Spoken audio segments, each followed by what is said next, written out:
going to go ahead and get started. Welcome to the April 3rd Site Plan Committee subgroup meeting for Crystal Towers 3. I have this preamble that I'm required to read. We're holding a hybrid public meeting which enables remote electronic participation as legally authorized by the Code of Virginia for the Planning Commission's electronic meeting policy adopted on July 7, 2022. Members of the SPRC subgroup for Crystal Towers 3 are participating here both in person and virtually through electronic means. And the subgroup members participating virtually include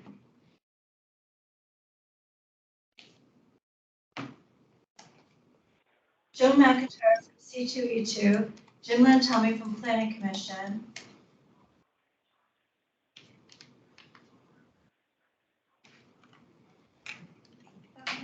I think that might be it for now. Please let me know if there's someone else who's participating virtually, who's representing someone, some entity in the subgroup.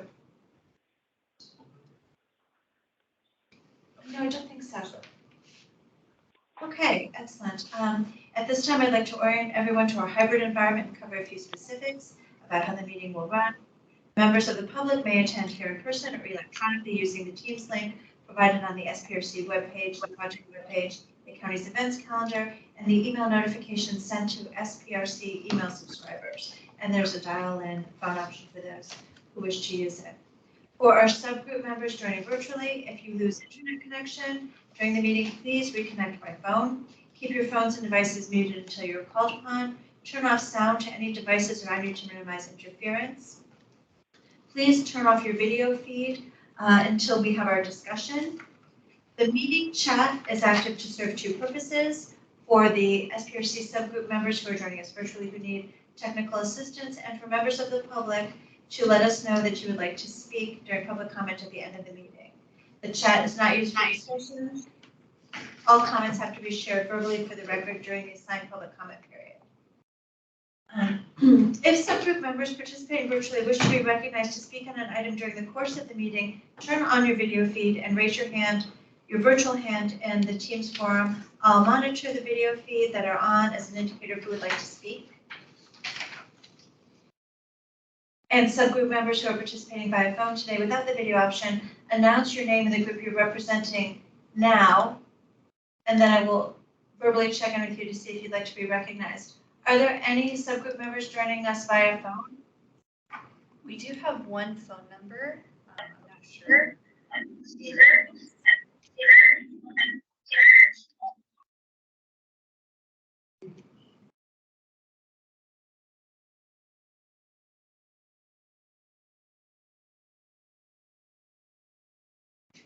Ms. Turner, are you joining as part of a group? No, I'm not. I'm just an individual citizen. Excellent. So if you do want to speak at the end of the meeting, put that into the public comment and turn off your video feed for now. Thank you. Okay. And turn off any other devices so there's no feedback. Thank you. And thanks for joining us. Okay. So here we are. For members of the public who'd like to provide feedback and comment, you'll be called on at the end of the meeting and you'll be given a couple of moments to speak. If you wish to speak, enter your name in the meeting chat. And this is a public forum. So with that, anything associated with the meeting tonight, written or spoken, is subject to Freedom of Information Act requirements. That's fairly standard for all of our meetings now. With that, I'd like to do introductions. Let's do the SPRC members first with your name and affiliation. I'm Elizabeth Guerin. I'm a member of the Planning Commission, and I'm chairing this on behalf of James Schroll, who is in the hospital with his wife expecting their first baby. Judy? Judy Freshman, Crystal City Civic Association. Van Hine, Visiting Advisory Committee. Chris Slatt, Transportation Commission. Kate Donahue, Forestry and Natural Resources Commission. And online, Mr. Lantelmi? Yeah, hi, Jim Lantelmi, Planning Commission. Thank you. Mr. Dowell? Yes, good evening. Mike Dow, the new Crystal and Pentagon City Council Chair. Thank you. Ben DeMonso, are you representing a group in the subgroup? Yeah, I'm representing Aurora Highlands. Excellent, thank you. And staff, please. Ms. Badger? This is Courtney Badger with the Planning Division. Joanne Gabor, DES. Oh, hi, everybody. Adam Watson, Arlington County Planning Division. Thank you. Walter? Hi, everyone. Walter Gonzalez, the Department of Parks and Recreation. I believe we also have Laura Schaub on the line with our Planning Division as well. Yep, Laura Schaub, Urban Design. Nice to see you all.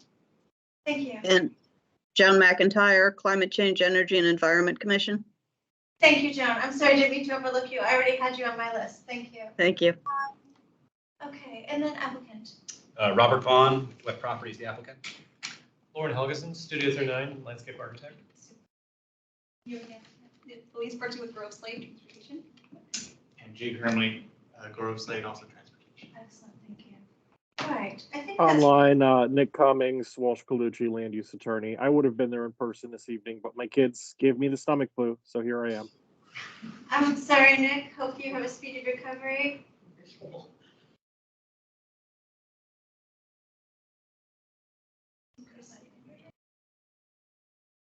Thank you. All right, with that, Ms. Badger, do we begin with presentations? Yes. So I will get this loaded up. I will be giving a presentation on behalf of staff along with Joanne Gabor. Let me just get loaded up here. And I'm going to, for the sake of not being redundant, I'm going to try to keep this brief because I know the applicant will touch on many of the same points. But just to kind of refresh your memory and prime you where we are, the applicant has submitted for 2 new buildings on the Crystal Towers block. They're infill buildings, a residential building, about where my laser pointer is, and a 1-story retail building to the north of that. And you can see the corresponding elevations on the right. A couple of updates to the project since last time we talked. I mentioned this last time, there is a deviation from the Crystal City sector plan that recommends that the podium should engage the recommended build-to line within 2 feet for a minimum of 80% of the frontage. Previously, they were not meeting that. They have since responded to our staff comments and updated so that they are within that 2-foot engagement with the build-to line for approximately 60% of the frontage. And it's a little bit tough to see in the renderings here, but you can see on the plan view on the bottom. The second update is the podium separation. The sector plan has guidance that there should be a minimum of 40-foot podium separation. Previously, they were showing a 30-foot separation. They've now updated it to a 40-foot separation. And just to kind of refresh where we're talking about, it's between the Crystal Flats building, which is existing, the very most left building on this view, and the new residential building. And then I'm going to briefly mention this, and I know the applicant's going to go into much more detail on this, but we heard at the last SPRC meeting there was interest in having this pedestrian area between the buildings have a connection through it. So the applicant has submitted this concept of a potential connection that goes through that and around to 18th Street. And I'll let them kind of get into more details about that in their presentation. With that, I'm going to turn it over to Joanne Gabor to talk about transportation. Thanks, Courtney. This is the same information that we presented before, just to let folks know. On East Street, we are going to be having an enhanced bicycle facility, which is going to mimic what is going to be installed in front of Met Park between the 12th and 15th Street block. So it will be a raised median and then the bike lane against the curb with the parking outboard. There are some areas the south that we are still having to work with the fire marshal to understand what can be built there to make sure there's fire access for the proposed building and try and provide as much protection as we can for the bicycle facility. So that's still being worked out, but we believe we have a path forward. And then on 18th Street, I know one of the big questions folks have been asking about is the median. So originally there was a median on 18th Street in front of the driveway entrances on the north and south side. That has been removed for construction.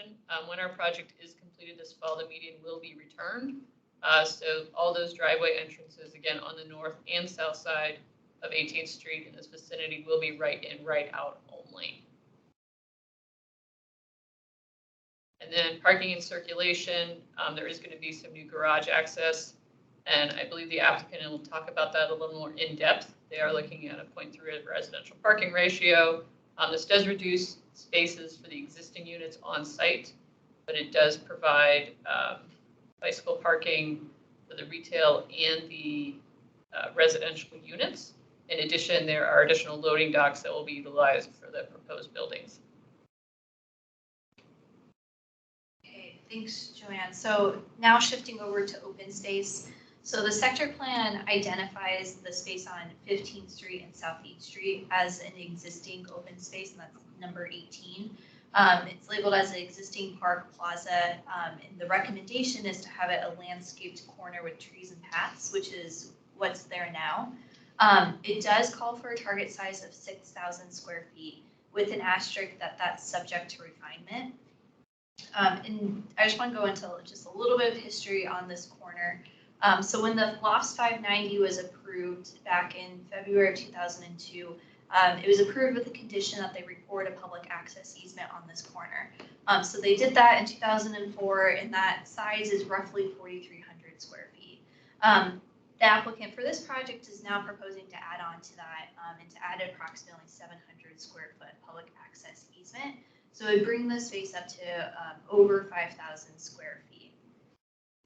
You can see on the left-hand side the very rough rendering of where the existing public access easement is. It's in that green area, and then the reddish orange is what is proposed to be added to that. On the right-hand side, you can see a preliminary concept of what improvements could be made to that area as the applicant works to refine it further. Looking at the landscape plan holistically, these numbers are from the plans that are in our system, and I understand they've been updated recently, so the applicant will correct these numbers. But the point is they are removing trees and they are planting new trees, and we'll get more into the details of that as we discuss. The overall canopy coverage that was in the plan set that was reviewed is about an 18.3%. The Crystal City Sector Plan recommends a 17.6%, so they're right in that zone. Briefly talking about sustainability and community benefits, they are participating in the Green Building Incentive Program, coming in at the 2.5 FAR level. So this includes meeting the baseline prerequisites that are required for that program, and they are also doing the LEED Gold certification. They are also proposing new solar on the existing Crystal Tower building. The other community benefits that they are earning is still being negotiated, but it will be based on the goals of the Crystal City Sector Plan, falling into these three categories that we have here: affordable housing, open space, and transportation. So with that kind of concludes our presentation. I'll just briefly talk about next steps. We're at the second SPRC meeting. Our next step is to go to commission meetings, Transportation, Housing, Planning Commission, and then on to the county board.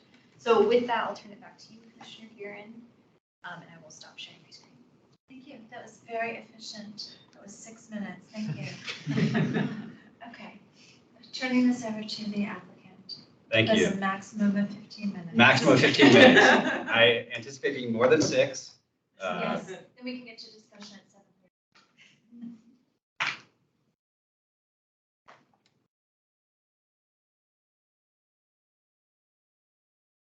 7:30. Thank you.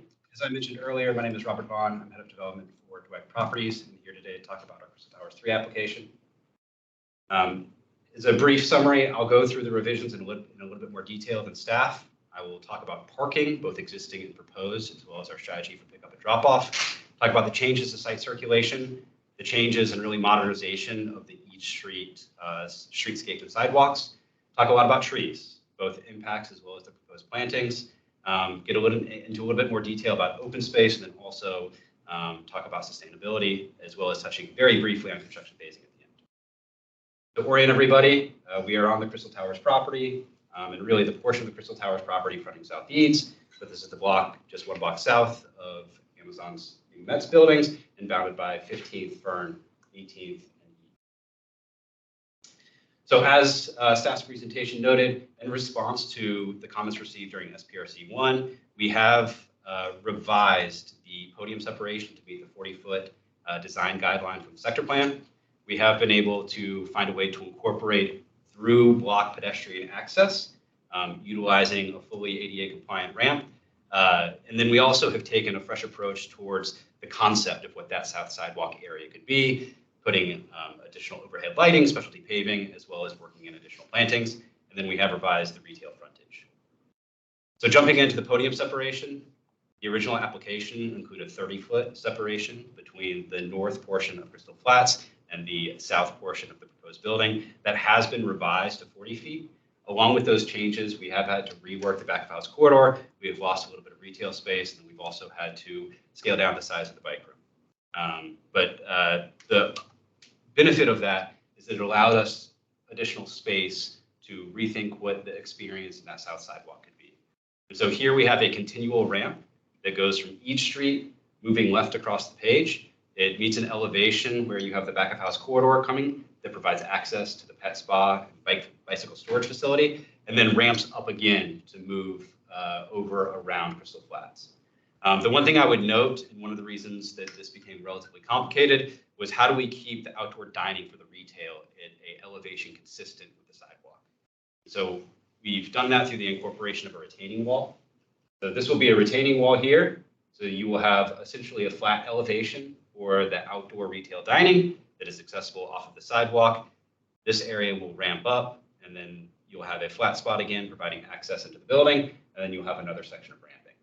We've also been able to think about this in a way, really taking the SPRC comments for how do we interject more green space. So we've worked in a dog relief area and additional planting.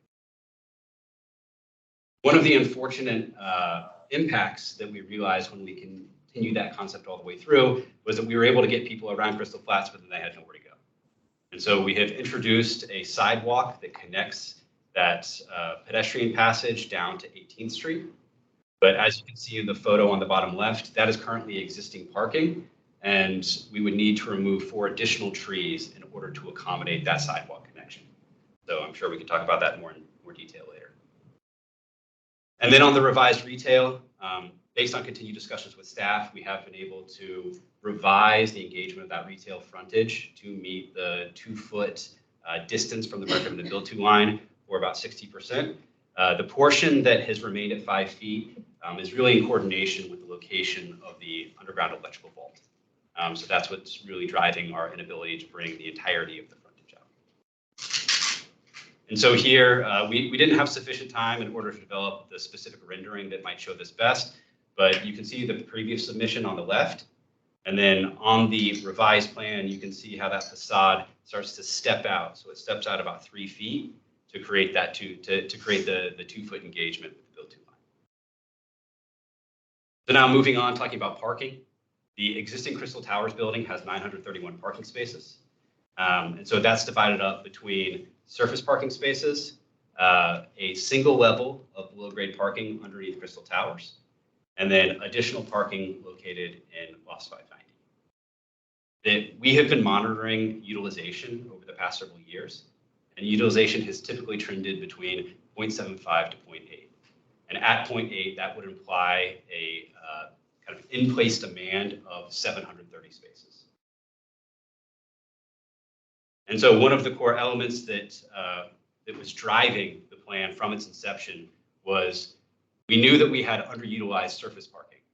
And how could we potentially think about reutilizing or repurposing that existing parking in a way that was more productive, but that left sufficient parking to meet in-place demand. So the plan proposes to remove 166 surface spaces.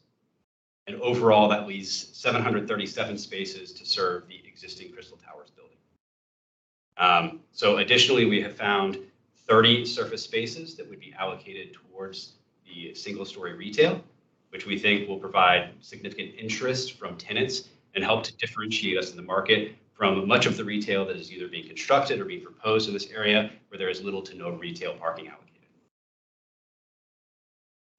So for the new building, we are proposing to construct 1 level of below-grade parking that is attached to and accessed from the existing Crystal Towers single-level garage. That would include 42 additional spaces. And then we are utilizing 22 spaces that currently exist within the Crystal Towers parking garage in order to meet the 64 spaces that provides the 0.3 parking ratio. So now pickup drop off. In our conversations with residents, one of the things that quickly became apparent was the focus on the kind of ease of pickup drop off given the existing condition. And so as part of the plan, we have worked in this kind of entry courtyard circulation that allows us pickup drop off for up to 10 spaces. And I think we would actually be able to fit more than that in actual utilization, and then also provides us the ability for 4 kind of box trucks or delivery trucks in addition to just the passenger vehicles. Talking a little bit about changes to circulation. This is the existing vehicular and pedestrian circulation. The primary access route, at least when I go there, is coming off of Eads, coming up the driveway, going to the drop-off, and doing what you would need to do. And then you have the ability to circle back around to go out onto Eads, to circle through the property to go out onto 18th, or to circle all the way around the property going up to Fern. The current garage has 1 access point off of each street and 2 exit points, 1 on the south side and 1 on the north side. And looking at the proposed circulation, one of the goals we had was to keep many of the circulation paths accessible from what exists today. You still have the ability to come off of Eads, to circle around this internal courtyard and go back out, to circle around through the extended driveway down to 18th. One of the significant changes we have made is to consolidate those 3 points, the 1 entry point, the 2 exit points, into a single expanded and renovated access point that would be both entry and exit at the south side. And this would coincide with striping changes to the interior to accommodate the new 2-way traffic. Additionally, the proposal includes the additional pedestrian route to the extent somebody would like to cut the corner. Again, with the trade-off of the 4 trees that I mentioned earlier, but provides access around Crystal Flats to the extent somebody wants to utilize the new south sidewalk. And looking at the existing streetscape, one of the real benefits I believe this project is providing is to modernize the streetscape on this section of Eads. So it trends between 7.5 feet down to just under 5 feet. But for the portion as you approach 15th Street, the sidewalk narrows significantly and is under 5 feet in many locations. In the new proposal, we have a minimum 8-foot clear sidewalk, the entirety from 15th connecting to the sidewalk that was installed for Crystal Flats. It also provides modern streetscape with street trees, light poles, as well as shy zones for the retail. In terms of pedestrian site access, again, one of the goals of the project was to maintain the site access and desire lines that exist today. So we have really replicated all of them, but have found a way to add an additional pedestrian path circling around Crystal Flats. And then we do have some changes proposed up at the existing open space at the corner of 15th and Eads that we think simplifies it, as well as takes some of the additional circulation and translate it into additional planting area. This was a request coming out of SPRC 1, was to see if we could develop a rendering that showed the impact of that new streetscape. So if you have been out there recently, this looks very, very different than it exists today. Even with the existing 5-foot sidewalk, some of the hedges very mature and are edging into that 5-foot area. So here you would have the retail with 3-foot shy zone, 8-foot clear sidewalk, and a standard 6-foot tree pit. In terms of green roof, one of the focuses that we had from the outset was to try and incorporate green roof where we could. And so the plan includes over 27,000 square feet of green roof and over 6,000 square feet of intensive green roof. So the extensive green roof would be placed over top of the new buildings. And then the intensive green roof is where we have the proposed building connecting into the existing canopy, as well as over top of the existing lobby that gives us the type of soil depth that we would need to sustain real plants, small shrubs, etc. In terms of trees, we understand that an impact of the project is that we are removing a number of trees. So based on the latest count, that we are proposing to remove 76 trees, and we're proposing to plant 100 trees within the site plan area. We have also gone and looked on the balance of the property, and we have found potential locations for up to an additional 16 trees. And that's something that we plan to continue to revisit to see if there are additional opportunities. And thinking about the trees, we tried to kind of break down the categories for why are the trees being removed. So there are 4 trees being removed due to poor health that would likely have to be replaced anyways. 15 are in conflict with kind of modernized streetscapes, and many of them would be located in the center of the clear zone to the extent we were just to modernize the streetscape and do nothing else. And then there are 32 being removed for the proposed development and 25 non-native being removed for the proposed development. So here we have diagrams that takes those categories and helps to visualize where each of those trees is located. The one thing I would notice coming out of the last SPRC, we have gone back and looked at the plan and found 3 additional native trees that are located kind of within that existing driveway area that we are planning to try and preserve. But you can see where the trees located within conflict with the modernized streetscape set, the trees that are native but are being proposed to be removed for the development, and then many of the non-native trees are in and around that existing driveway. And here you can see the same thing moving farther to the north up 15th, where the proposed retail is located. So in summary, the proposal includes the removal of 76 trees that fall into a variety of categories. We are proposing to plant to 116 trees, and of that 116, 100 would be within the site plan area.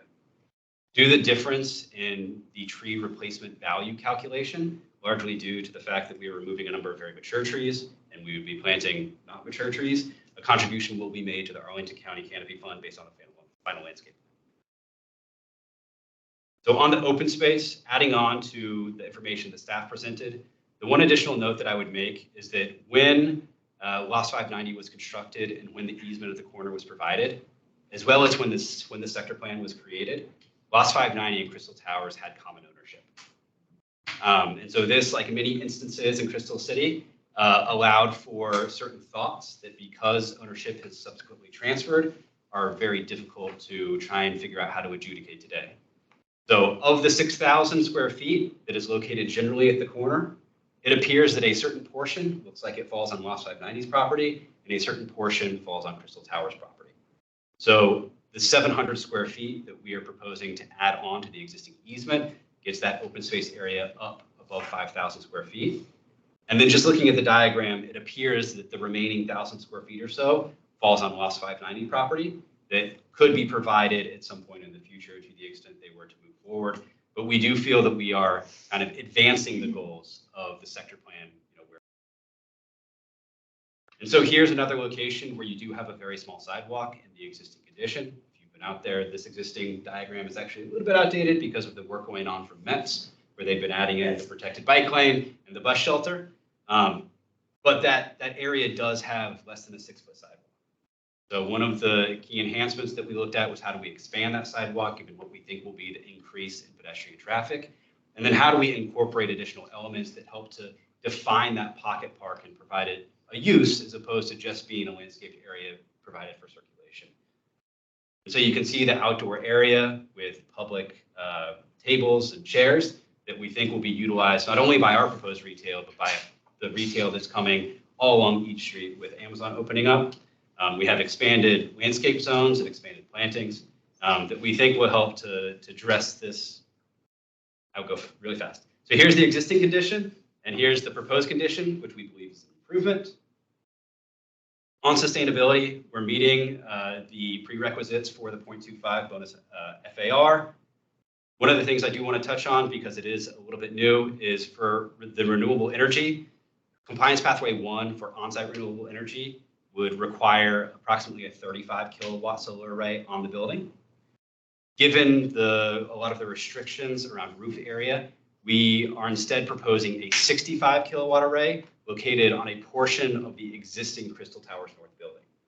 So almost double the total amount of solar provided, but in a way that I don't believe anybody has proposed, where it would be located adjacent, right, part of the same site plan, but on the existing building instead of us reverting back and just buying credits or something like that. On EV charging, this is still something that we are in the process of evaluating, but today we're committing to 4 EV charging spaces with 10 additional spaces EV ready. We do anticipate that this number will climb up as we advance to Planning Commission. For construction, it's a 24-month duration on the multifamily building and a 12-month duration on the retail. The baseline phasing is that these projects would deliver at the same time. So we would start the retail approximately 12 months after starting the multifamily. That is subject to market conditions. So we will be looking for flexibility for potential phasing, but we do kind of anticipate that there will be 2 separate construction timelines. Thank you, and apologize for not taking 6 minutes. Thank you, Mr. Brown. That was a lot of information. Great.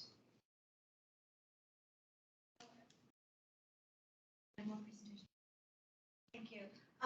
So the discussions now with the SPRC, I'd like to see first if there are any questions to the project updates. I have one question. Yeah, Kate. The 4 extra trees we're bringing in the path around Crystal Flats. Do you know what they are? Crepe myrtles. That's what I thought. They look suspiciously like crepe myrtles. Okay, thank you. Crepe myrtles are not native. Correct. No, I don't see that as. Okay. Chris? Joan, is it the aerial access road has to get within 30 feet of the building face thing that the fire marshal is struggling with? Okay. Can you clarify for me, so what's the overall parking ratio going to be? I was a little confused with all the numbers. You're going to keep it what it is? So the resulting ratios Yeah. generally end up being a 0.8 Oh, okay. for the existing building and a Yeah. 0.3 for the proposed building. Thanks. Any other questions on the project updates from anyone? Yeah. I don't really understand all your changes to the pedestrian passageway. I'm very thrilled that you figured something out. One of my first questions after your review, is it possible to, when you come out to 18th, can you use the sidewalk on the other side?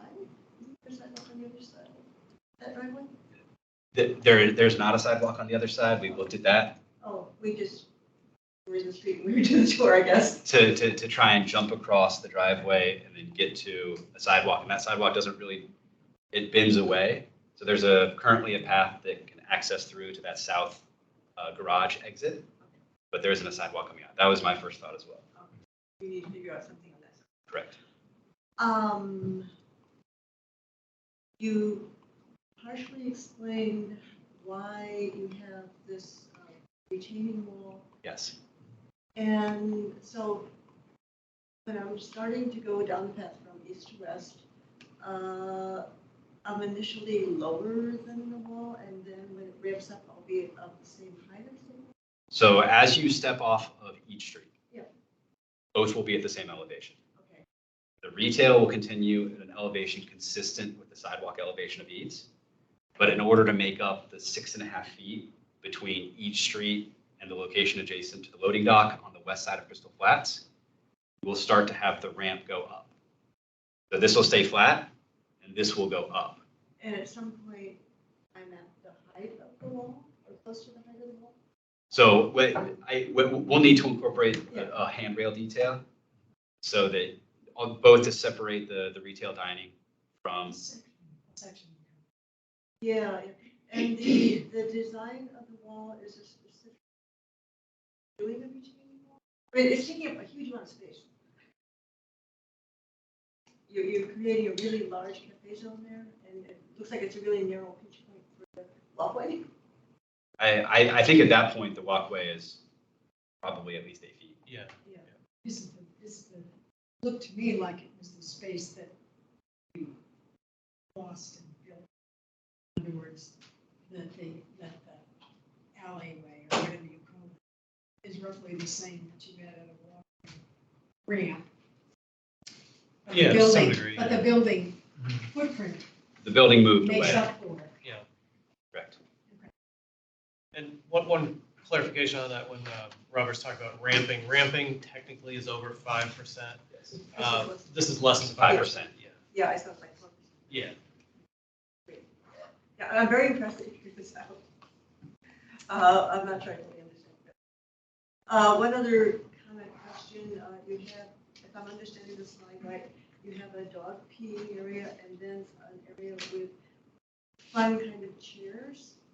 And is there a barrier between them? There's not, it's not intended to be like a dog park or anything like that, but, you know, everyone that Yeah, but has if you the. have dogs peeing, you don't, Yeah, you don't want it anywhere close to kids. yeah, oh, yeah. Or adults. Yes, yeah, well, So, I mean, I agree you need both, yeah. but figure out how to keep them Okay. separate. Yeah. Yep. Otherwise you'll have kids doing. Certainly, yeah. Yeah, this is an attempt to, we all recognize dogs coming out of the building, where they go, and Yeah. so we're trying to be proactive with that. No, that's absolutely wonderful Yeah. that you're doing that. What are your plans for this very large cafe? Which is, I counted, it was X number of tables, it was 96 seats. Which is a lot of seats for a cafe area. What are you gonna do out of season, which is a large chunk of the year? I think we'll need to work, again, we don't have the retailer identified, Right. but we do think that having these large outdoor areas will be a way to incentivize a retailer to come here, given that this will be a little bit of a unique offering.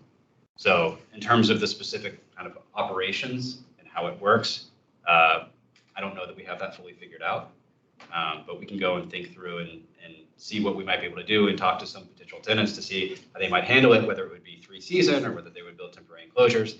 I know that tenants have gotten very creative given the need to have outdoor dining during COVID. And now they've been able to work through a lot of those kind of operational learnings into how to better utilize outdoor space permanently. And my final comment is, we had a pedestrian passage, and now a large chunk of it is not complete. I think that the amount of passageway relative to outdoor seating is relatively the same from the previous concept. Managed very differently. Yeah. Okay, understood. Thanks. I just want to follow up on this, and I think, Pam, maybe you're okay with it, but I just want to clarify this. Since we don't know what the retail is, something that's come up in some of our more recent site plans is making sure there's adequate pickup and drop off for people who are accessing the retail. So please keep that in mind with whatever retail you settle on. Anything else on the updates? One question. Do you by any chance have a breakdown of the 116 trees that you're going to be planting? Hey, we're gonna get to open space and. Oh, okay. Yeah. All right. I'm curious as well. Okay. All right, let's move into transportation. That's next on our agenda. And I just want to reiterate some of the things that came up at the last meeting. So feel free to build on those or have your own issues and we can go around. The idea of pedestrian crossway through the site, green paths, the, I don't know where the discussion is on access to the underground across the street. I know that's come up as well. The desire lines across the site, the direct entrance to the alley, and the whole issue of it being a super block. So these are just the things that I got from my last notes from the last meeting. But Chris, do you want to start? I mean, my main question is one of the things you just mentioned, which is, has there been any movement on the possibility of a mid-block crossing across?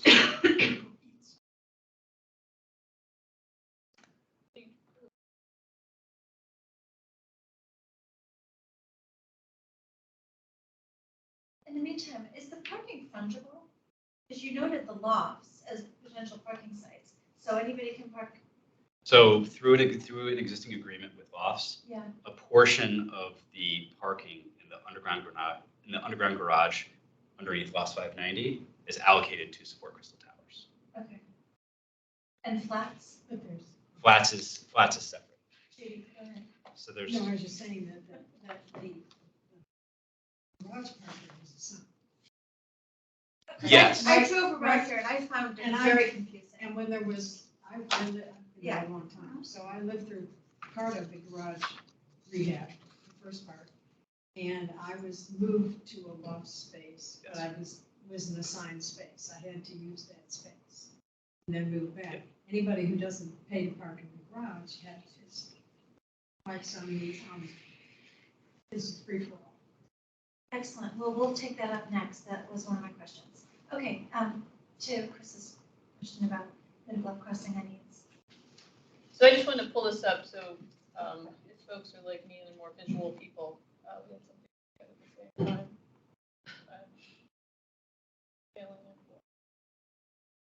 But anyways, the long and the short of it is we did look at this, and it's not something from a county staff perspective we are comfortable introducing because of the existing entrance and exit points for the Marriott on the east side and the driveway on the west side with the Crystal Towers. Introducing some sort of mid-block there was creating a lot of challenges and safety concerns from our staff perspective with all the vehicles turning into and exiting that area. So it's not something we support. Are we talking about the kind of thing that's on Crystal Drive? I mean, the kind of crossing? Any type of crossing. Because we're not supportive of any type of crossing. And it's very dangerous. And it's not something that we want to encourage, which is why we are not supportive of the mid-block crossing in that location. But it's a huge big block. It is. It is. You go really out of your way. It is a big block. And it's a huge volume. They just run. Residents will go. It's very scary. It's not something we believe is a safe movement, which is why we do not want to introduce the mid-block crossing in that location. It's unsafe now, unfortunately. I see Ben, okay. Yeah, Ben has his hands up. Ben? Yeah, I think you're just talking about this concept, right? I may have other comments later, I do, but can you clarify for the mid-block crossing, what did you analyze? Just a crosswalk, a hawk sign, traffic light? Like, what are the kind of different potential options that you consider? We were basically looking at the pedestrian patterns and where folks would be. I mean, the reality is with those entrances and exits, any sort of crossing does introduce those conflict points. And that is not something we are supportive of. When we look at this block, you look at the north end at 15th Street, you have a crossing at 15th Street, the south end at 18th Street, there's a crossing as well. So it's not something that we want to encourage or introduce at this time. I'll just say it's too bad, particularly because of the way that the Route 1 design is going, that we were really hoping to see some progress on that.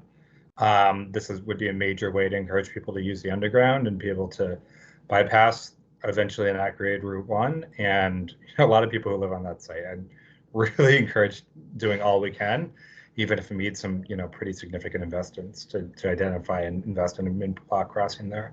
I think that's pretty important from the neighborhood point of view. Thank you. I've noted this. Okay, so more on that? We're still on transportation, Judy. Go ahead. Well, I will give my whole spiel that I give all the time about the garage. Yes. Concentrating entrance and exit all in one spot on the south. I think living there and using it all the time may look okay on paper, but it's very hazardous. And there's already a loading dock there, and this new building will add a second loading dock, both of which use just that 18th Street curb cut, which is now going to be only one way in and out. And the space is very tight, so there is landscaped area now that can be removed to help that pathway. But there's also serious topographical challenge from the driveway that's there now to the street and sidewalk. So it's a really tight thing, and trying to get people to safely go in and out while they're negotiating a loading dock with trucks all day long. Theoretically, they can go out the garage, depending on how it's controlled and striped, and go all the way through the property and out to Fern. But you go under a building, which is a very low ceiling. Yeah. So there are going to be plenty of vehicles that can't do that, even if they thought it was a good way to skirt it. So it's just by having, if there wasn't a retail building, they could at least maintain a safety valve by maintaining the north exit. So you'd still have congestion on the south exit, but now you've got in, out, only in one spot, in a very congested spot. And I think it's going to be very dangerous. I don't see how it's actually going to work. I remain hopeful, so as long as I'm having to actually use it. But I think it's unfortunate. We tried very hard to at least retain the north exit. And That's I the guess one Eads. no, it's the one that is the north. Right now, you go in off Eads and you can go out, south, or north. But the north now goes into what is now surface parking, but all of which will go away with the retail and still another loading dock. So now you're going to have 2 loading docks at the north and 2 at the south. So I remain. It's just I don't see how it's going to work. I think it's going to be dangerous. I look at this site and I'm puzzled in the 21st century why we have circulation all around the outside of the site, Eads, 18th Fern, and then all on the inside of the site as well. And then to hear that it's still dangerous, I wonder if we can do better. Are there any other thoughts on this? I know, Judy, you live there, so I really appreciate hearing this. I drove the site trying to figure it. Mr. Dowell? Yes, I think Ben and you folks are asking the right questions. That mid-block crossing is something that it would be good to look at that again really hard, because the Crystal City Sector Plan has a policy that really talks specifically to getting pedestrian routes through these big urban blocks, and the super block there is considerable. We're missing 2 roads, and so I think there's a good question there, because it looks like it's a lot of fun to be a car in that super block, but not great to be a pedestrian. I did have a specific question. If you go back to the pedestrian paths slide, are those pedestrian ways, are they going to be publicly available, or are people coming into the site going to see a lot of no trespassing signs, which is kind of the default in this area? Yeah. So we don't anticipate putting up any no trespassing. It's not currently being proposed as an area for county easement, but it will be open to the public. Okay, so that's a really big point, because I know you're trying hard to meet the intent of the Crystal City Sector Plan, but that pedestrian access through these super blocks, and that's a big super block, is really important. And I know the shape of that original structure can make it difficult, but I really would like to make sure that is not something that escapes.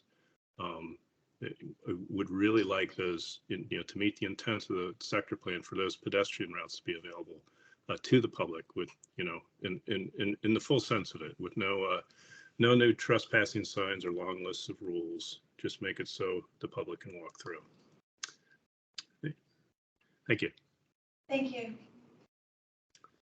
Chris? I just want to kind of second what Mr. Dowell was saying here. I would really like to see a public access easement on anything we're thinking of as a public pathway.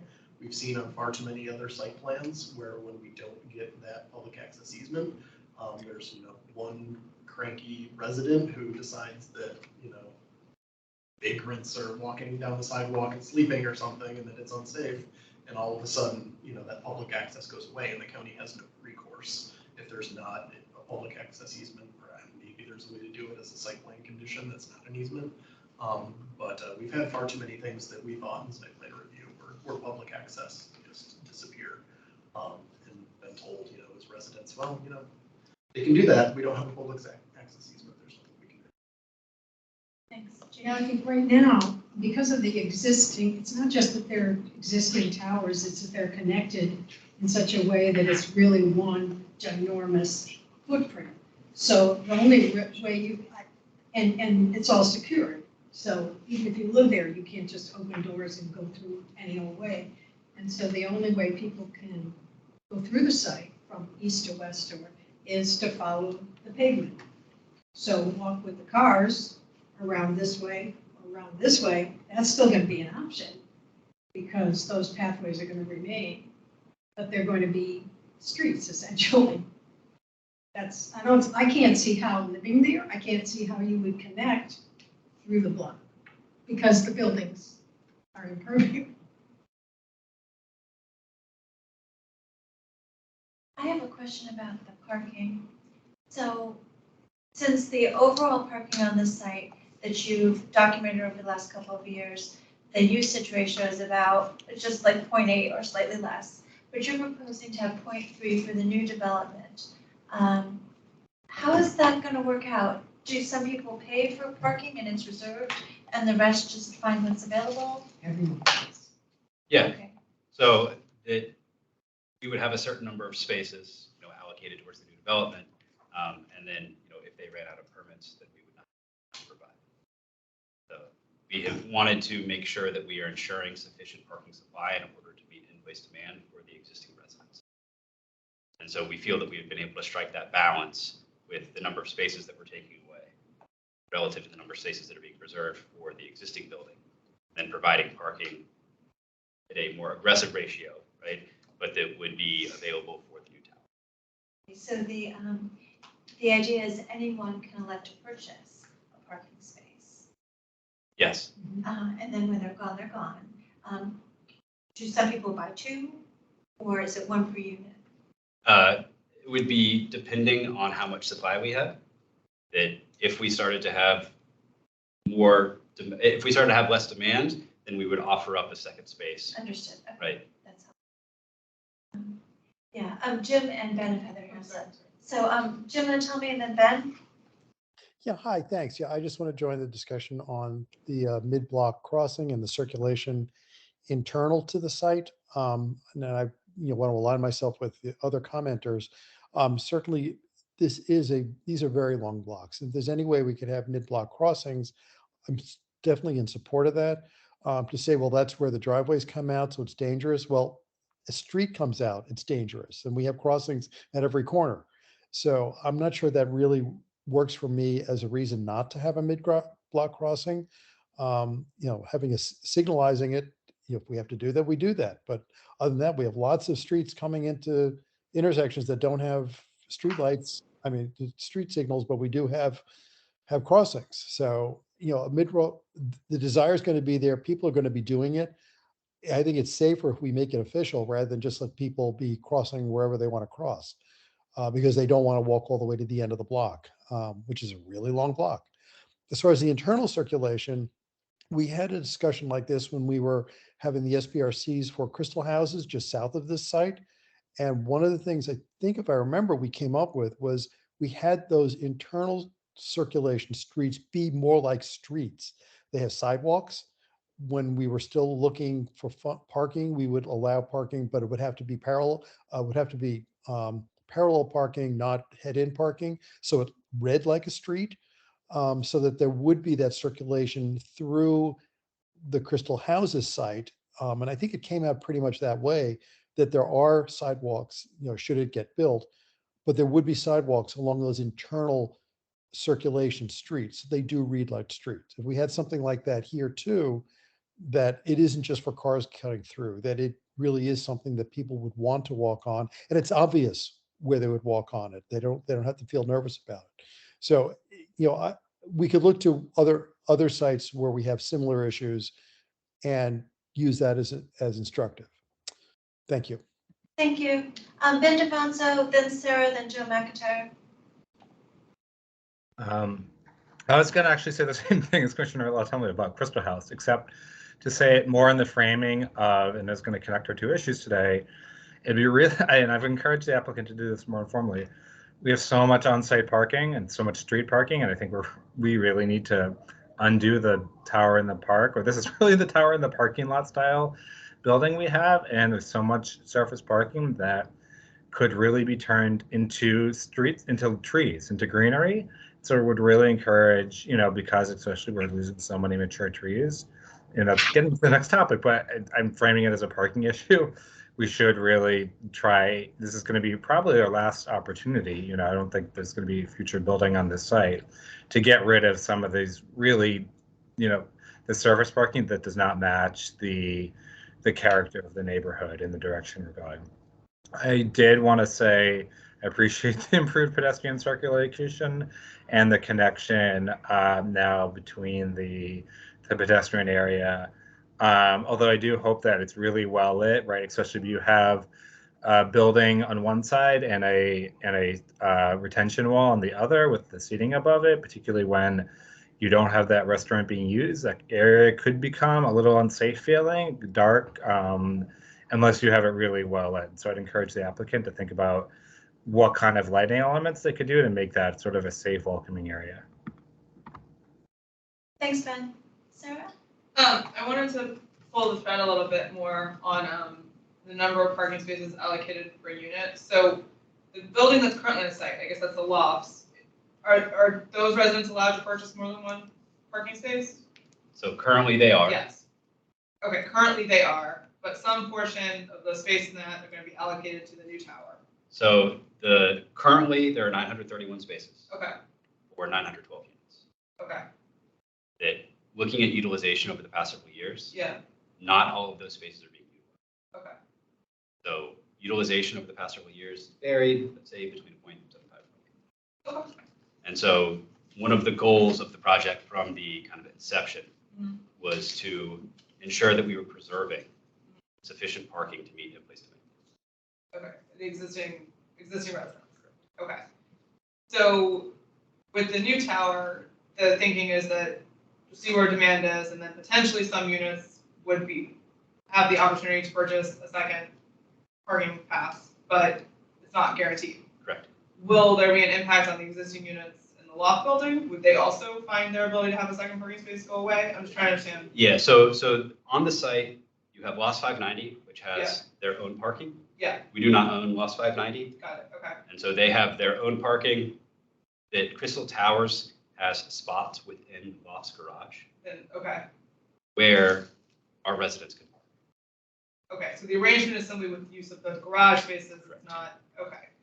So, okay, that I think answers my question, which is next. You could end up with different, Lost 590 could have one system, and, they could allow residents to purchase multiple passes per unit, and that would not necessarily mean whatever decision you guys make with multiple passes per unit, because it's different ownership, and would be no synchronization of that. Totally different ownership between Lost 590 and Crystal Towers. Okay. So they're operated as separate garages, housed within the same physical facility. Okay. And the arrangement is simply that you have a certain number of spaces. That's correct. Okay. And then I will also add my support for the mid-block crossing. If people are already doing it in a highly unsafe manner, and we know human behavior is doing that, it seems silly to ignore that people are doing that in an unsafe manner. I understand that this may not be a highly desirable activity that we to encourage, but we should at least make it safe. People are doing it anyway. Like, we got to figure out a way to make it safer for them. Joan, Mr. Byrne, would you turn your camera off, please? Yeah, just kind of adding on to the thoughts about the internal pedestrian flow and parking is to maybe think long-term about how hopefully and maybe even encouraging residents to kind of reduce ownership and kind of designing things so that one can pave the way to expand that internal flow with, again, adding more open space as well. And maybe even thinking about things like supporting car share arrangements and other types of options that would make it more appealing, or at least provide some incentives for people to not own their own car if they know they would have access to a car when they need it. Thank you. Okay, do we have anything else on transportation, or should we move on to open space landscaping? Pam? A couple other things. Okay, so we all know we really want this crosswalk on Beats. And is one on 18th Street also out of the question? Crossing mid-block 18th? Yes, that is not something we are looking at. Okay, again, it's not the same volume, but a lot of people, I don't even know who they are, why they're crossing, but there's a lot of people that cross. My final question at the moment is about Pluto. And what are you all doing to solve the double parking and Pluto problem with financial flats? And obviously, why do you have any parking there?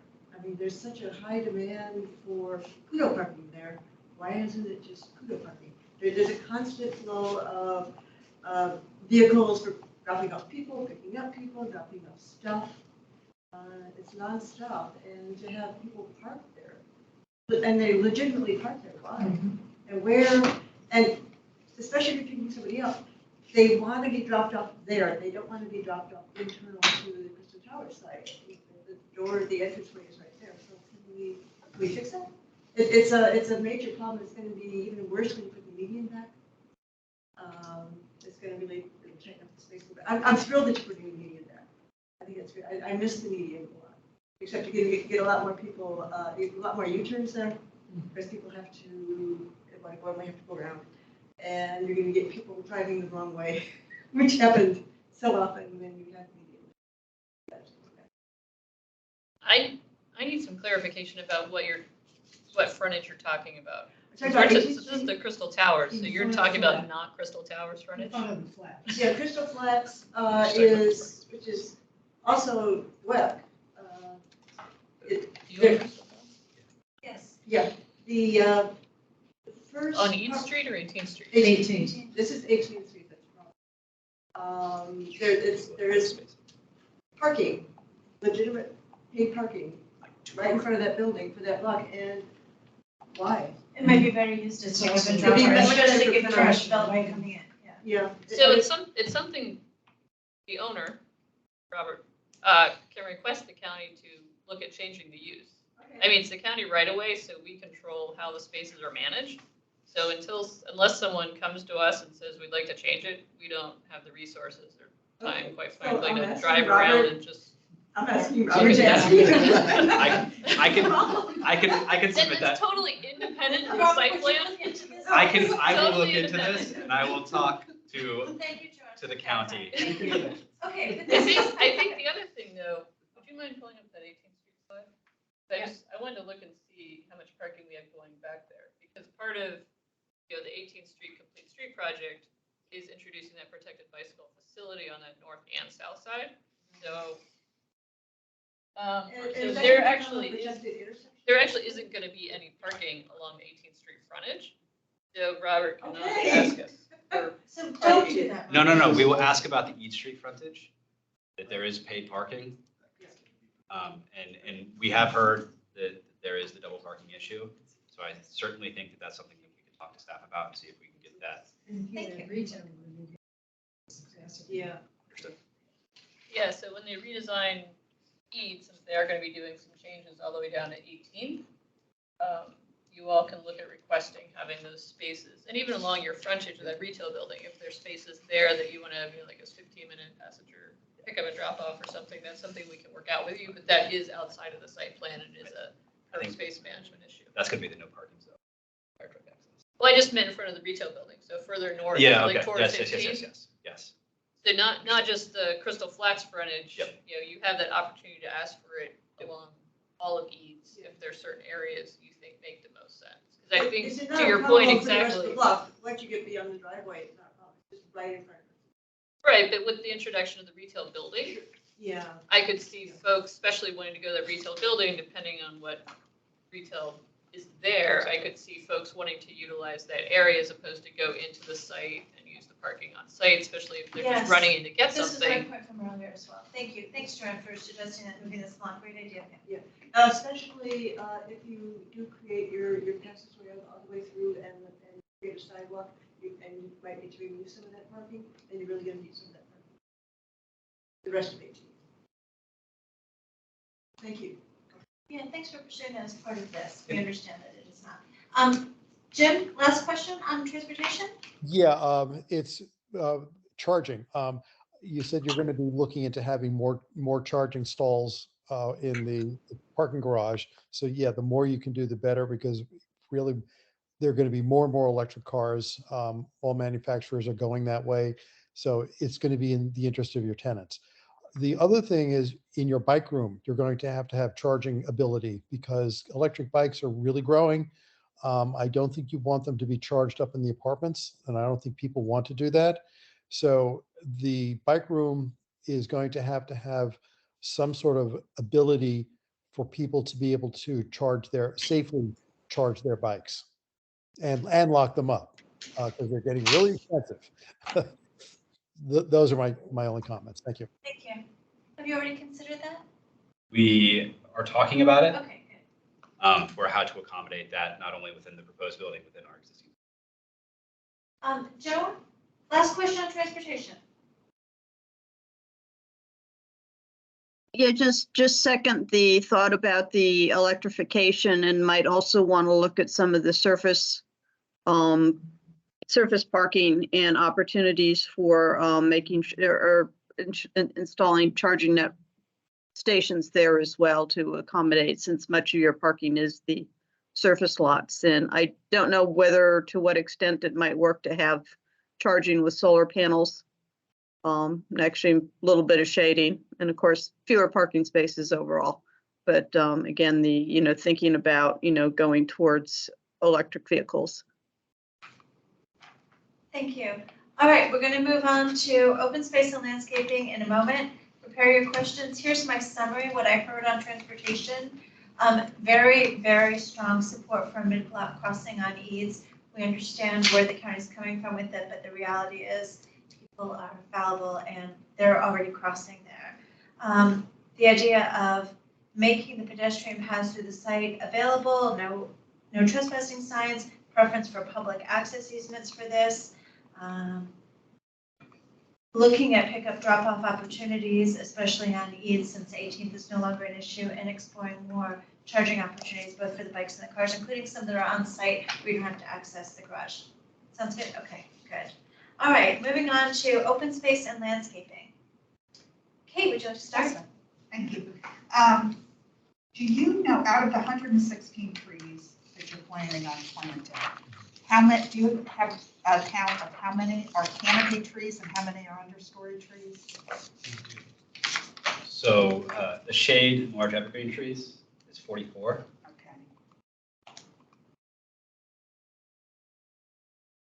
And then the ornamental and small evergreen trees are 56. How does that compare with what's being pulled down? I mean, are you replacing canopy trees or do you have more canopy? My big concern is canopy trees. Yeah, I don't have the breakdown for canopy versus ornamental, but I do have it at a caliper size. Okay. So like 3 to 10 inch caliper was 49 trees, 3 of which, and this is removed, 3 of which were poor health. And then greater than 10 inch caliper was 26, 1 of which was poor health. Okay, okay. I would just encourage, I'm subbing for this one, so I'm trying to get up to speed, but as many canopy trees as can help, be healthy and grow there is important. Mm-hmm. I mean, the ornamental trees are great, I'm not knocking them, but they don't provide the kind of environmental benefits and the cooling and everything else that the canopy trees do. And to work with the county and make sure that the planting boxes are as, up to speed and as big and functioning to the, there's been a lot of great things that have been happening with those. So you might as well get the best that we've got available right now to make sure those trees are healthy. I just want to say I love the green roofs. I think they're fantastic. I love the solar that you're actually doing it on on site. I think that's really great. And I didn't really understand, you just kind of mentioned it with the deep green roof that will somehow kind of merge with the canopy or what have you. I don't know, did you have some kind of plan with that, or did I just mishear that? Yeah, I think you want to take it over. Yeah, so we have tried to differentiate the types of green roofs that we would be installing. Right. So on tops of the building, we would be doing extensive green roof, but we do have this identified portion of intensive green roof that would allow us to get sufficient soil depth in order to have real plants, right? Right. And so that would be located, if you have been to Crystal Towers, that we are proposing to structurally strengthen the existing lobby. Okay. And then have that section on top of the existing lobby that connects into the proposed building be intensive green roof. Okay. And so taking the sustainability improvements that we are trying to incorporate into the development, also bleeding them into the. That's great. one last thing. Are you using bird-friendly glass, We are, especially around the trees and the? so we're proposing to comply. So the bird-friendly glass between 8 and 6 feet Right. is a prerequisite for the Green Building Incentive Program, and we intend to comply with that. Okay, all right, thank you. Just to follow up on some of this. So the most recent research on the bird-friendly glass is if you're going to be developing that intensive green roof, you're going to need to have bird-friendly glass around that as well. What we're finding is people put in all this effort to put in the plantings, but the birds are going to fly into the glass because you've just attracted them there. So I'm not sure that's an issue with your green roof. With regard to the canopy, I understand the conversations that we're having with trees removed, trees being replaced, but the reality is we're losing a lot of canopy. And we're not replacing canopy, we're planting trees. They're not going to be adding much canopy to this. Do you have anything that you can say to hearten us and make us feel like it isn't awful that we're losing these enormous big trees? I mean, I think that when the trees were originally planted, and I understand, but that was what? Those are 60, 80-year-old trees. I'm not an arborist, but they're really old. Okay, so here's the other thing. You know, when we brought forth this biophilia initiative a few years ago, it was in part because there are literally thousands of scholarly and popular papers that document the positive relationship people get from regular access to nature. But it was also to get us, yes, we do want canopy for a lot of really good reasons, but sometimes you can't get all the trees on the site. But we're getting a lot of the same benefits from native shrubs that help with erosion control and air cleaning. I know I've broached this with you in a prep meeting, the idea of maybe planting the areas around the parking more intensively with shrubs and perennials as well as your trees. Because you wouldn't have to wait 60 years to see that. You would get some of that benefit immediately for the neighbors, the folks walking around the site, in a way that you're not going to be able to replace the trees canopy-wise. So I want to throw that out there. I don't know if there's any appetite among this group for something like that. I don't want to speak for you. I know that your plan says you want more open space. The last dozen SPRCs I chaired or co-chaired said you want more open space, more greenery. I want to throw that out to you. Also, the branding that is associated with that sort of planting is good for buildings. So I'm just saying that. Joan, you have your hand up? Joan. Yeah, I had a couple of questions on the bird-friendly glass. What did you have actually estimate or number for what the bird collision threat factor was on that? And whether that, we kind of look for achieving 15 or below? we don't have that at this time. So we can certainly come back and follow up with that information. But we will be meeting the requirements of the prerequisite in the incentive program. Yeah, I'm not 100% sure what the GBI requires in terms of and how it relates to that number, but kind of looking at I think coming from the Audubon Society and other groups that look at that's kind of considered the gold standard of bird-friendly glasses is achieving those numbers below 15 on how they calculate it. On the question, you encourage that you're doing solar on the one building, but it also actually looks like there might be even more room for putting solar on other parts of that roof. And whether we're considering that as just a way of boosting the amount of renewable energy that's produced on the site for the whole complex. Yeah, I mean, I can say that we have looked at solar to see what the potential would be. That what this building or what this project is committing to is up to a 65 kilowatt array. Or sorry, at least a 65 kilowatt array. Yeah. No, and I think that's more than what's required in the GBI, so that's good. But again, looking at the opportunities on the roof of the whole building that you're utilizing indicates there are other opportunities for even more solar.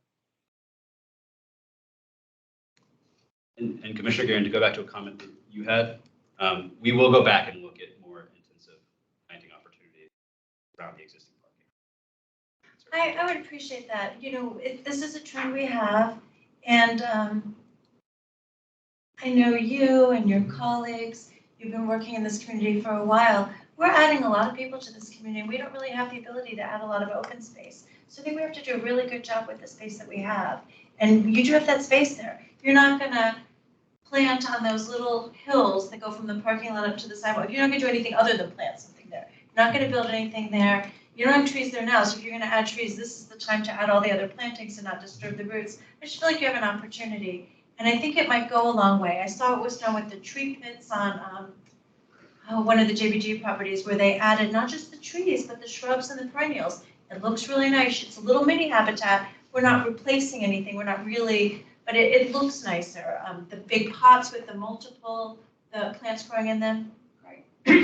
Right now, if you look at the existing building, going in both directions, towers, planting is really a lot of shrubs and a lot of ornament, very rich looking.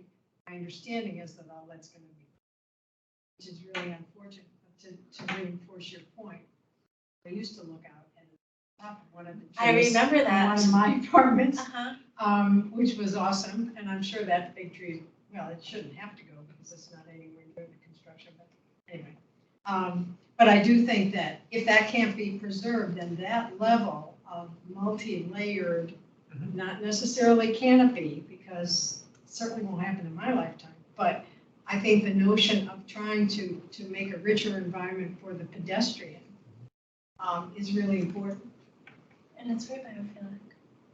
Yeah. Yeah. Ben, then Michael. Yeah, I share just everyone's sentiments about the loss of trees. I think we're just really being screwed over here by ancestors and bad planning that was allowed that led to these, really great trees. We really rue the decisions that were made many years ago. And I really hope we can find some more trees and more biophilia. Why not put green roofs on the existing? It's not quite biophilia, but more green roofs on the existing buildings and things like that. Are we talking about the new open space or the refined open space as well? Is that part of this section? Yes. I'm kind of confused by what's happening there. About if there's really an addition. It sort of looks like we're losing green space in some ways if we're getting some more pavement for where seats are going. And can someone walk through a little bit more about what the proposed pocket park is going to be like compared to the current, where we are losing plantings or gaining plantings, compared to patio seating and basically de facto seating serving retail, which is nice, but it's a benefit for the retail clients of the property owners as much as anyone else in terms of public space. So that would be helpful and appreciated.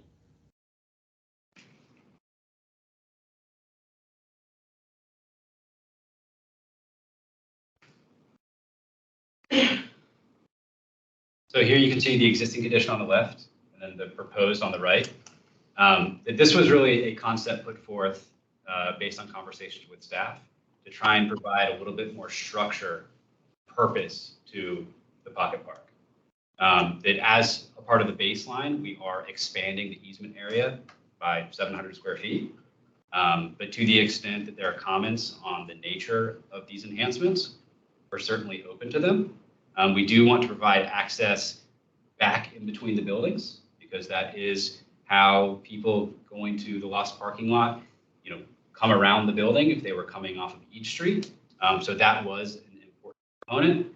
Adding in some outdoor seating felt like a way to provide a little bit of definition and purpose rather than just being purely circulation.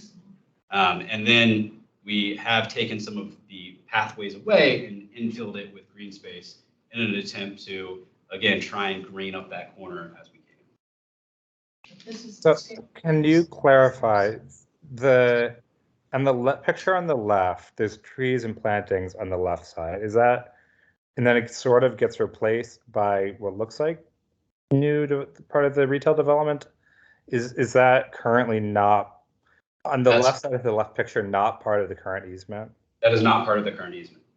So we are sort of right, like the debate about, we're losing green space but gaining public space, which sort of is frustrating from like a neighborhood in a realized experience point of view, like, right, and we've talked about this for other developments, but really from neighborhood point of view, from a user, there's no, you don't see the space as differentiated by who owns it. It's where the trees are and how you can use it. And we are effectively losing, trees and plantings in that park, which I think is really unfortunate.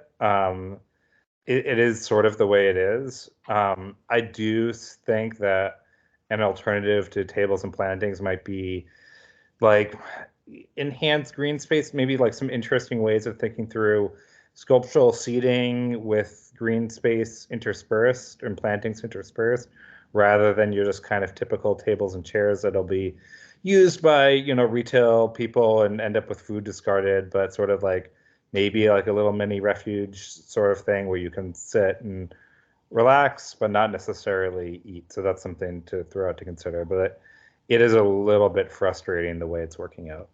And one additional comment I want to make about the proposed enhancements is that we really restricted them to being on our portion of the property. Yep. So given the property line runs through and then goes at an angle up through.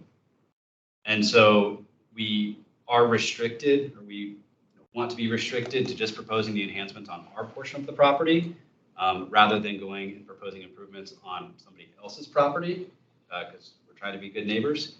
So that was one of the restrictions that we had in thinking through how the proposed enhancements might be. All right, thank you. Michael Dowell? Yes, thank you. Yeah, I'd like to add to the other voices suggesting more commitment to the tree canopy. I really would. I think if we're going to pick up on some suggestions like Mr. Lintelmi made about the sidewalks along the interior road system, we could look at the improving the landscaping overall.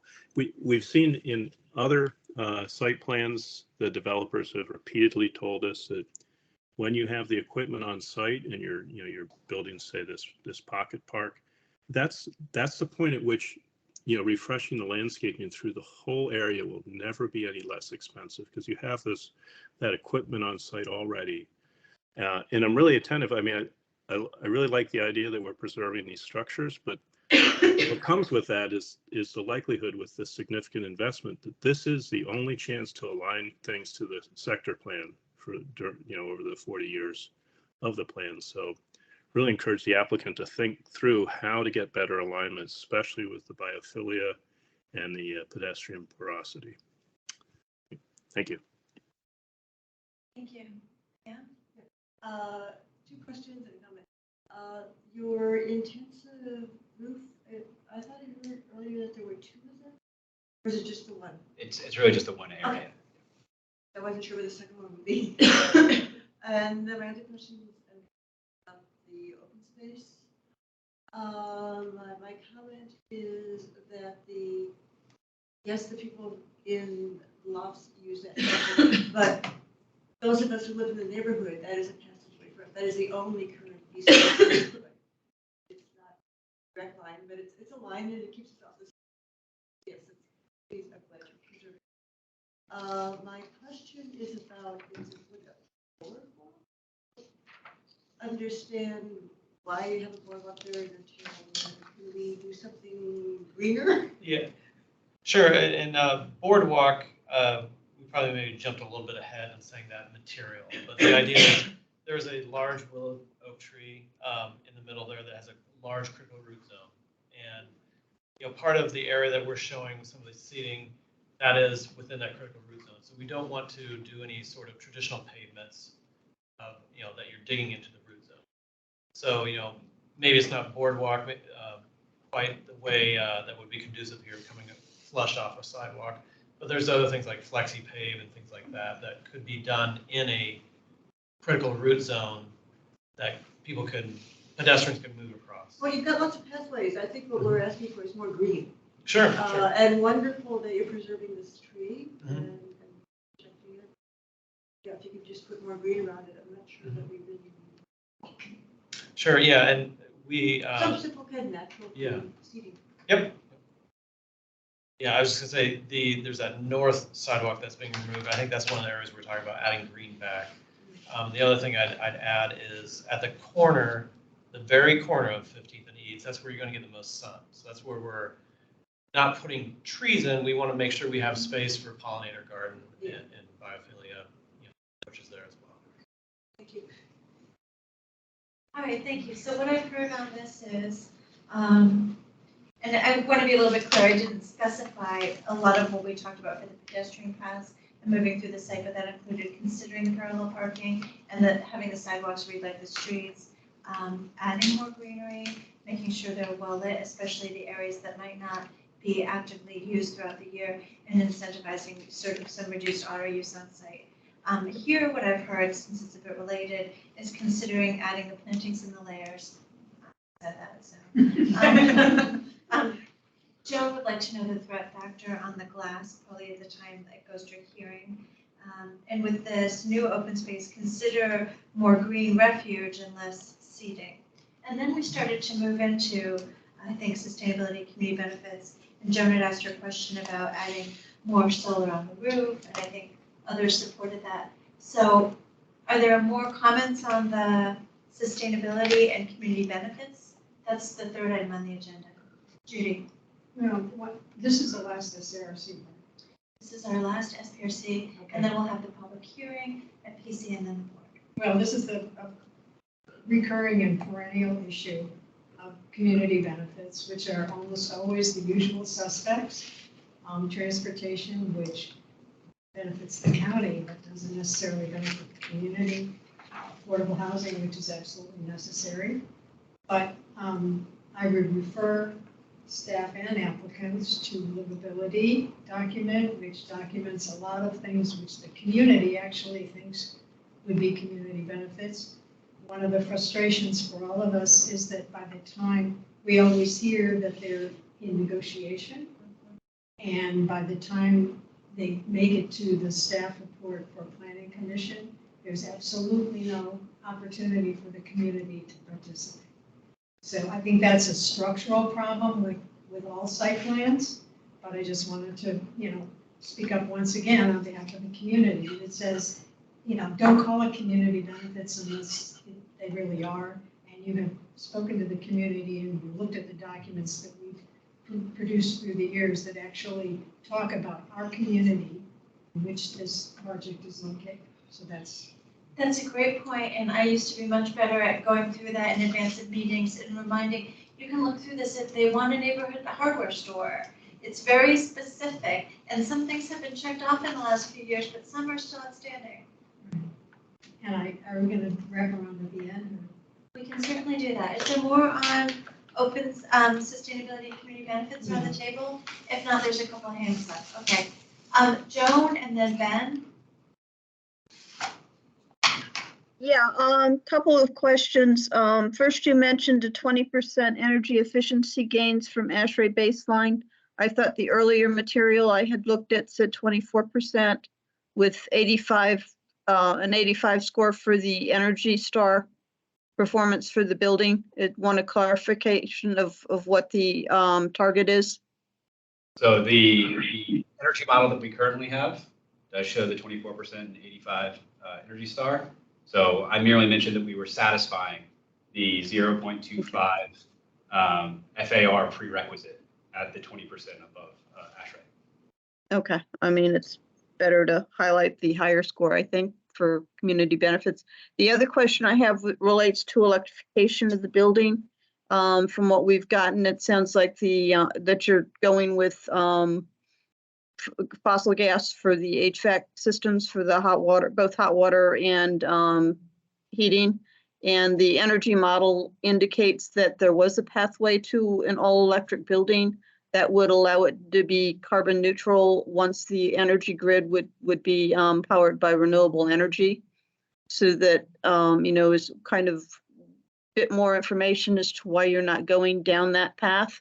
That also would, if my calculations were right, would be an additional 35% increase in energy efficiency and or 35% reduction in energy use, which would, again, a big savings both for the company operating the building and the tenants living there.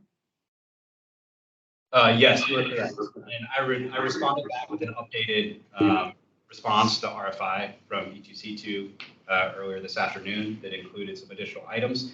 But the current system is a water source heat pump with a centralized gas-fired boiler. So some of the obstacles that we ran into thinking about converting the gas-fired boiler to an electric system is overall electrical capacity and the limitations on increasing bulb size, given existing utilities and site constraints. Also, the concerns around the space constraints around the rooftop for the additional equipment. We do understand that thinking about into the future, what would a pathway towards all electric potentially be if the technology was to get there. So we are going to be working with the design team to think about items such as reinforcing the structural slab of the roof to accommodate additional equipment in the future, as well as looking at how the systems are interconnected, as well as the riser capacity, so that at a certain point in the future, we could potentially swap out equipment to the extent it was really commercially available. Are you by chance consulting with people in the building decarbonization network, or those that are do some of the zero carbon building certification to better identify what might be some possible guideline or possible pathways to getting there, preferably with actually with the initial construction rather than locking on fossil gas for a decade or so? And would you be considering maybe geothermal as well? So given the nature of the project, I think it is highly unlikely that we would be considering geothermal. Well, actually, there's a number of geothermal installations in Manhattan and New York City, St. Patrick's, but there's others. So they're being done in highly urban environments. So I think it's probably worth checking out. Okay, we can certainly have the design team check, do another analysis on potential geothermal. And then to the extent the sustainability consultant has not yet reached out to some of those zero carbon certification agencies, we can have that done in the next couple of weeks. Great, thank you. Thank you. Ben? I'll say on sustainability, I really agree with the earlier comment that you should have more capacity for electric car spaces. On community benefits, I really agree with everything Judy said. It really does a disservice to everyone that we continue to not know what the community benefits are during SPRC. I think that's wrong. I will say on the affordable housing, though, that I think it continues to be a priority that affordable housing be on site. So hopefully we see that as part of this package when we eventually get it is revealed to us what the community benefits are. Thank you. Michael Dowell? Yes, thank you. Yeah, I agree with Ben and Judy's perspective on the community benefits.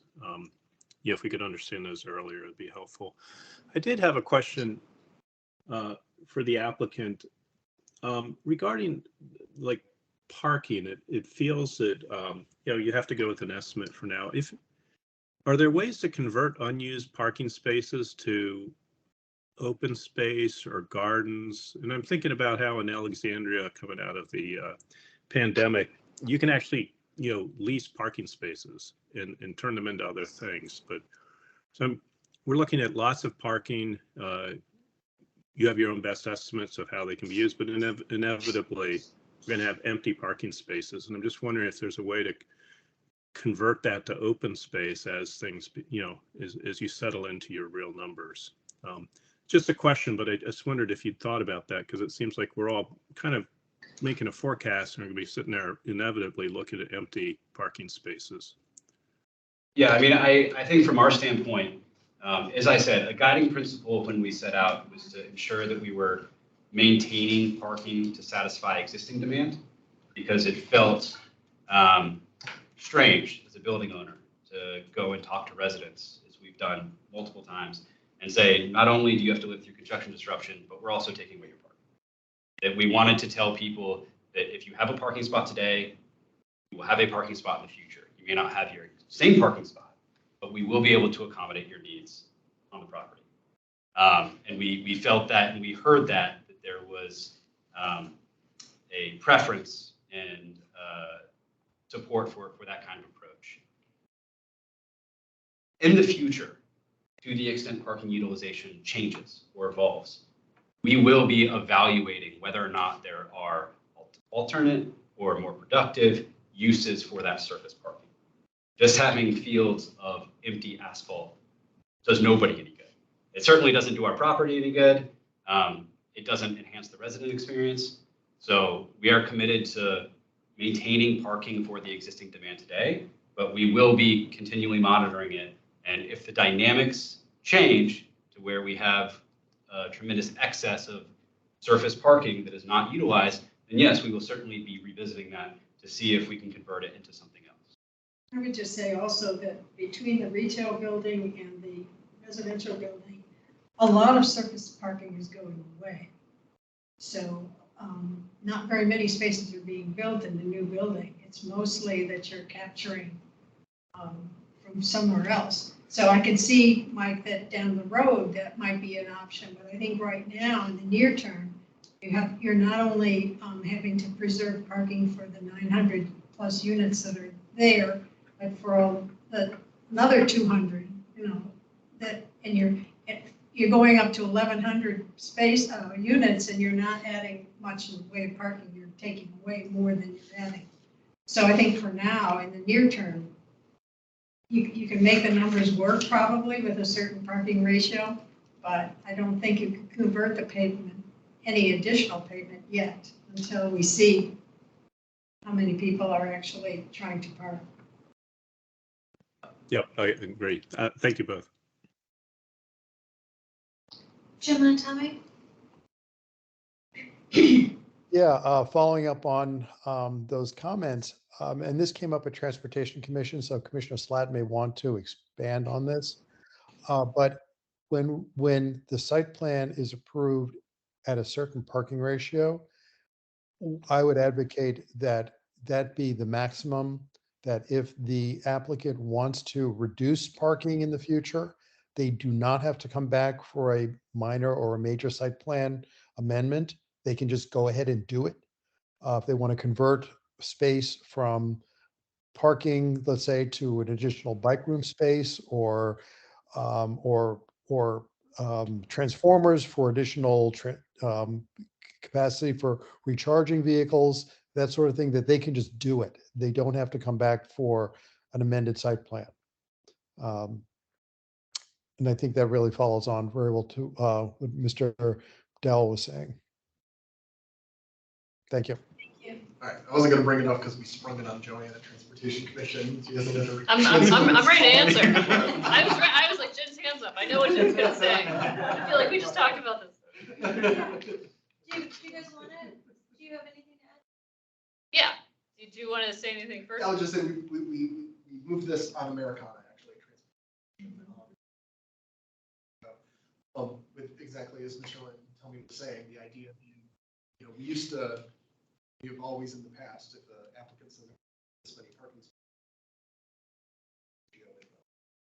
approval at exactly that ratio, because years ago we were really concerned about them not going off parking, and so we wanted to make sure they couldn't build any less than they said they were going to. Now that our thinking has shifted, and often you would be not opposed to seeing a lower parking ratio, we think it makes sense to change the county's approach and approve a ratio that is at least somewhat lower than they are proposing.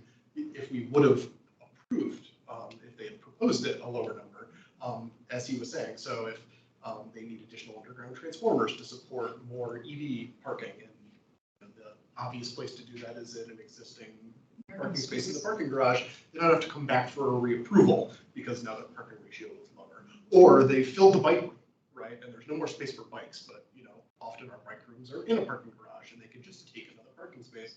They don't have to come back for. So this was the thinking of the Transportation Commission.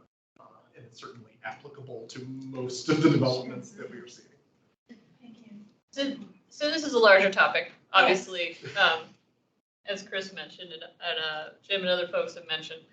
So the construct of UL to site plans is the developer proposes a ratio, and then staff reviews that. So if the developer proposed a lower ratio, then staff would review a lower ratio. If the developer chose to build more parking, then that would be their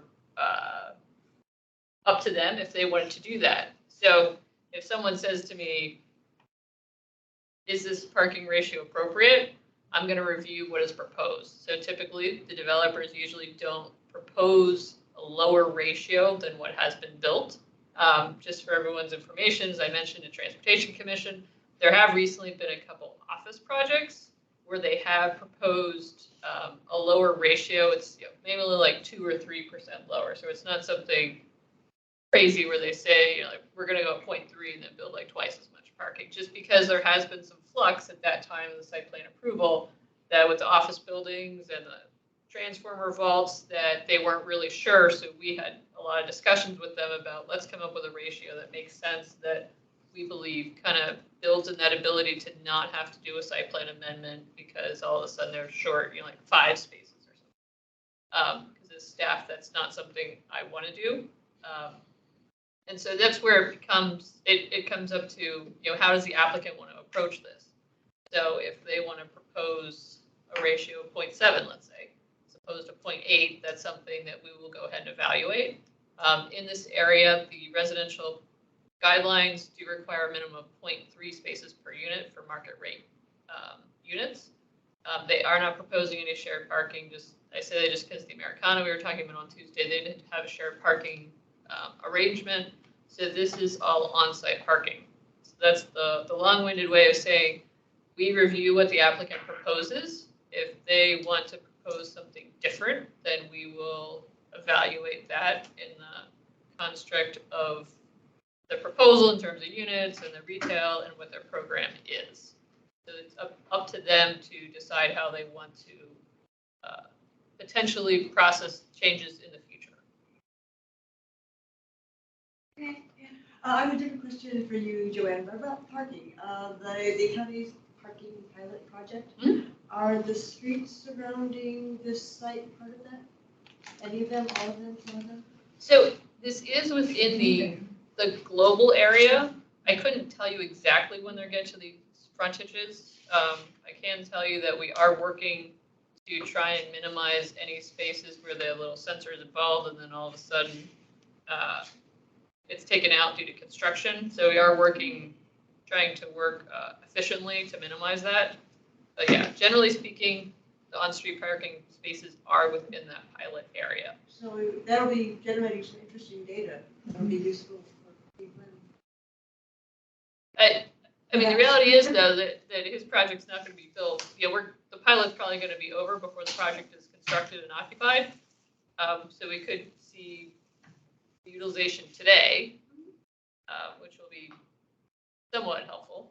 But the future program is a bit different, especially with the introduction of retail, which I think is also going to be the big difference between does there want to be the introduction of those pick up and drop off or like some 30-minute loading zones along the frontage.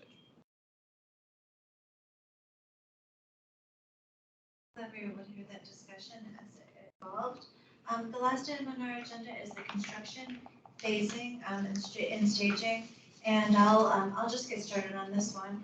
I know it's been brought to my attention by members of the community that I think, given all the construction that's going on in this part of the community, there's a strong desire to really adhere to our plans for temporary sidewalks and street crossings, being concerned about nighttime lighting, and if so, why we have to light the sites at night. Yeah, so I don't know. I'll just kick it off with those. Well, yeah, I was going to just speak on behalf of myself and all my fellow residents that this project is going to impact literally hundreds of units, and many more hundreds of residents, and they're all Dweck folks.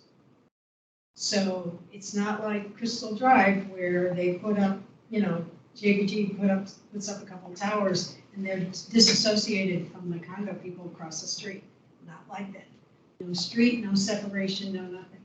And just lighting is one of my things. I don't know if it's required.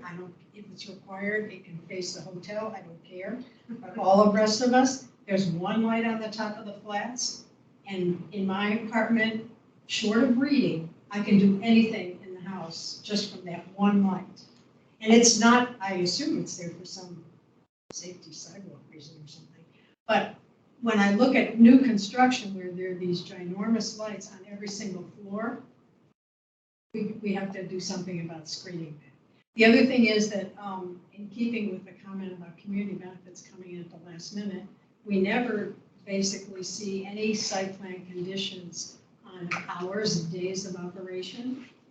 And here again, all the Dweck folks who surround these sites are going to be are going to be so impacted and not have any sort of quiet enjoyment.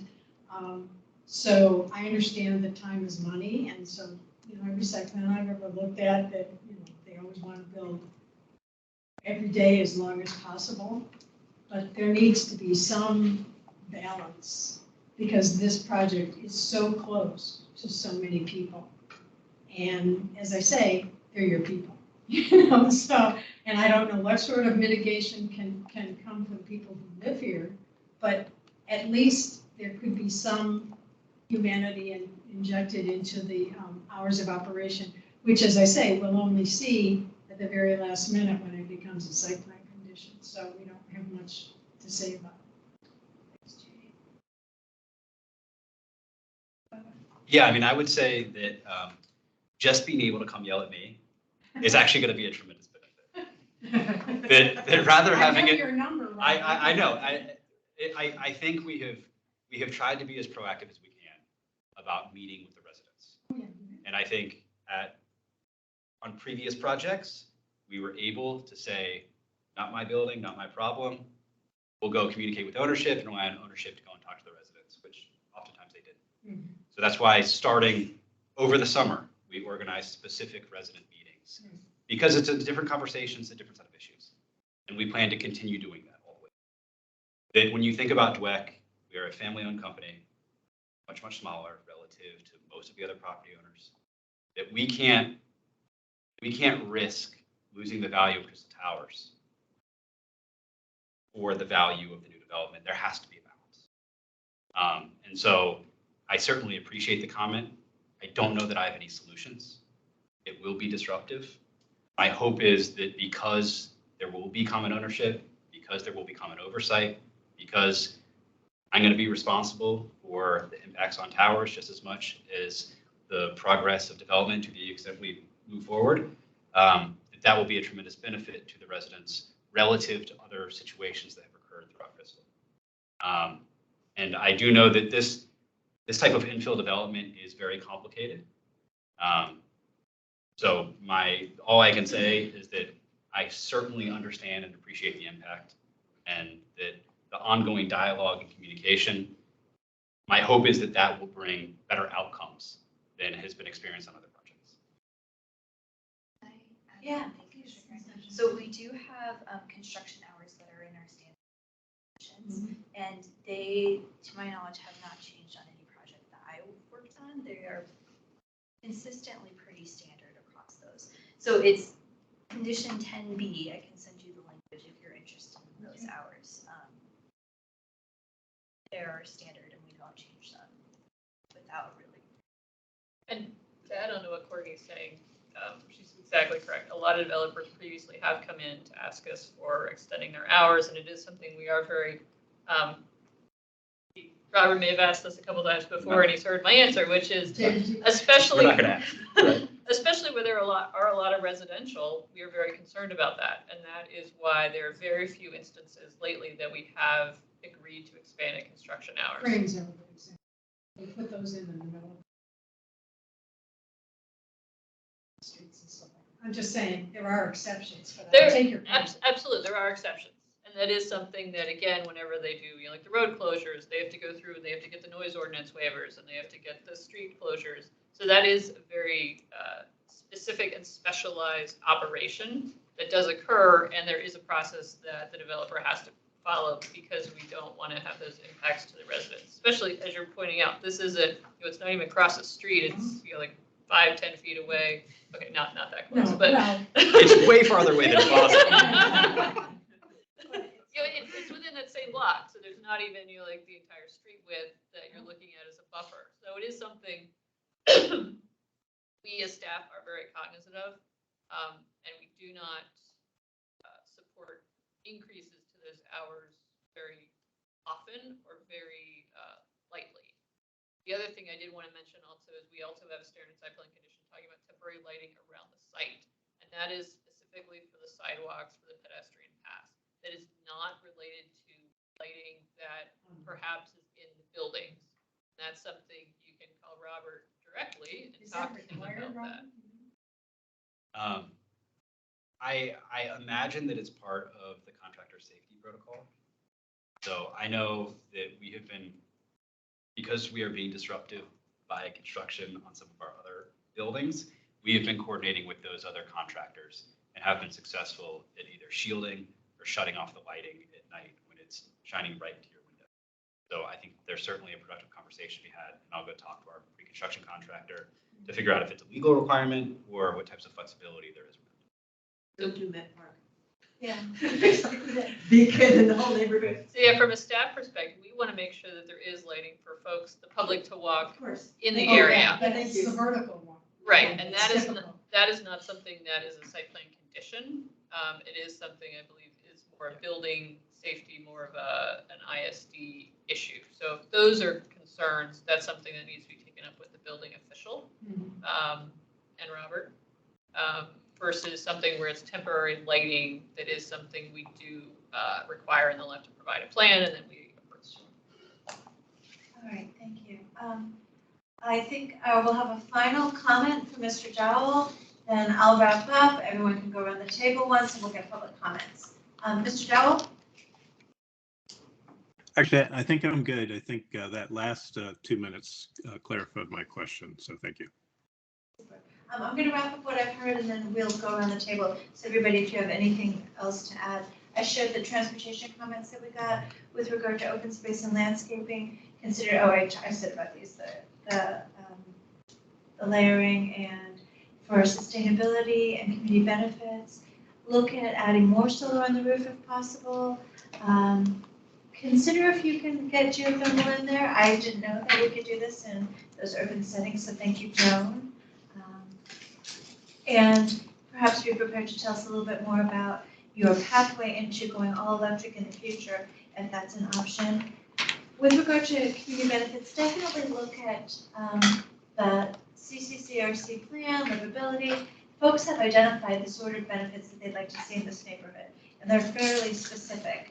And now with regard to the staging, it sounds like both the applicant and staff really recognize the need for the balance here. And so at the planning commission hearing, perhaps will it be you, Robert? Is it going to be you if the community has any concerns with this development? Yeah. Okay, yeah, so we'll just be really clear. Yeah. Well, Everybody has my cell phone, right? They can always call me. They can text me. It's going to be on the publicized meeting. Yes. Yes. That's right, with a picture of your face. And this is huge. Any problems with this? Yeah, okay, that's great. Let's go around. Any final comments? Yeah, and the regards to community benefits and the timing of those conversations, I think it's recurring issues. And from all angles, we need to be talking away. Community give actionable feedback that's actually heard at a time with whatever it wants. That we got to. All my other comments.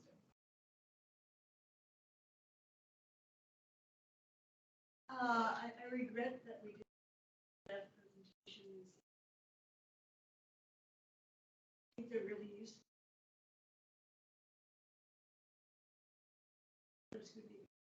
I like that too, Pam. I'm one of those people who like can prepare. I have even more questions. Or fewer sometimes. Yes. Sure. Yeah, well, second that, I went back and consulted the staff slides, which were at least up before today, but at least they were there. And then I had a thing I wanted to refer back to that. So, one of those questions that maybe wasn't worth having everybody go back to look at that slide. So that was great in the future. Hugely excited about the updated protected bike lanes project. I wish we had just had like a little bit more detail on the updated pedestrian connection. I still have concerns about how that all is going to feel, looking down upon the dining in the newly widened 40-foot alley. But all in all, I think it's great. I'm comfortable with the parking ratio. In the space. Glad that the median's going back in on 18th Street. And I do hope that staff, the applicant, can talk about crossing. The slides are going up, right? Yes. I'm good, thanks. And then our virtual participants, if you have any final comments that you did not get a chance to make, Mike Dowell? Yes, hi. Yeah, I think I would. I like the design. I'm glad you're preserving the structure. I would just ask if you can look at that mid-block crossing again. That's kind of more for the county. If we can make sure that the pedestrian access through the site is really written into the site plan conditions, that would be great. And if you have the opportunity to kind of look at biophilia and the landscaping across the entire site, since while you have the construction crews there, I think that might be a great opportunity. But I think it's a nice little project, and look forward to how it turns out. Thank you. Thank you. Final comments, anything you haven't had a chance to reiterate? Joan McIntyre, then Jim Lantelmi. Yeah, just, again, encourage the duck to actually, look in more detail about full electrification at the outset of the building to be consistent with the county's goal for carbon neutrality. And I think and again, echoes everybody else's comments about more trees, especially canopy trees, and thinking more broadly on how the site could be perhaps utilized better in the future, especially with hopefully shifting demand away from car ownership. Great, thank you. Jim Lantelmi, then Ben Devanzo.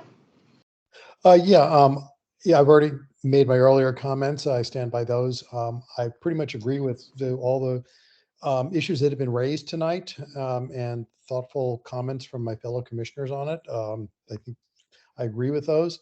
I think it's a solid project overall. I'm happy to see this moving forward. I particularly am very happy with the applicant for finding a solution to what would have been the dead end between the flats and the new building. I'm really happy that got resolved in the way we wanted. So, kudos to you for that. Other than that, I look forward to seeing this at Planning Commission. Thank you. Excellent, thanks. Ben Devanzo, and then we have two public speakers. I'll just reemphasize. I think what I'll say from the start, since this is, I think overall this will be a good thing, hopefully for Eads, and does move us away from that tower in the parking lot, mega blocks that we have. But I do think that mid-block crossing at Eads is so essential, and I really do hope we can find more ways to counteract the lost trees, particularly by reducing existing surface parking on the lot. Super, thank you. Now we have two public speakers. You each have 2 minutes. First we have Jeffrey Williams and then Bernie Byrne. Mr. Williams? Hello, I'm Jeff Williams. I'm a neighbor in 22202. I have a couple of comments. One is directed at staff, and of course, I think they've already heard this. And I appreciate that staff has safety concerns about the mid-block crossing, but I think that underground connection under Route 1 is going to become really important, particularly when the Route 1 construction comes underway. And so I hope they consider to look very carefully at how they can support a mid-block crossing. Maybe it's not urgent now, but I think it's going to become very important. The second one goes to the applicant.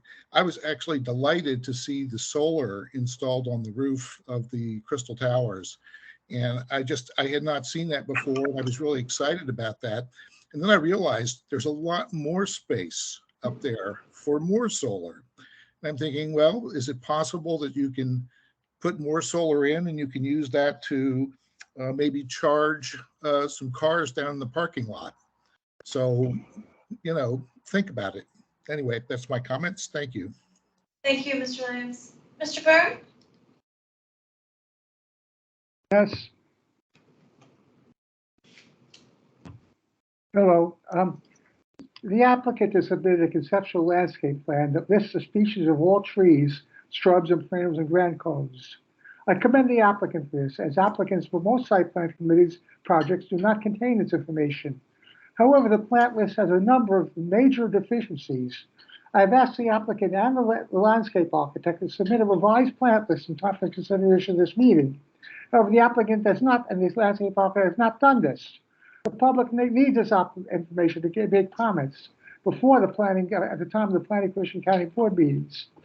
About 3/4 of the plants are not satisfactory. Some are not native to Northern Virginia or even the United States. These can become invasive. Some are hybrids or cultivars. Their flowers are often sterile, produce no nectar, and feed no pollinators. If not sterile, they can become invasive. The plant list contains a number of grasses and sedges. These are wind pollinated.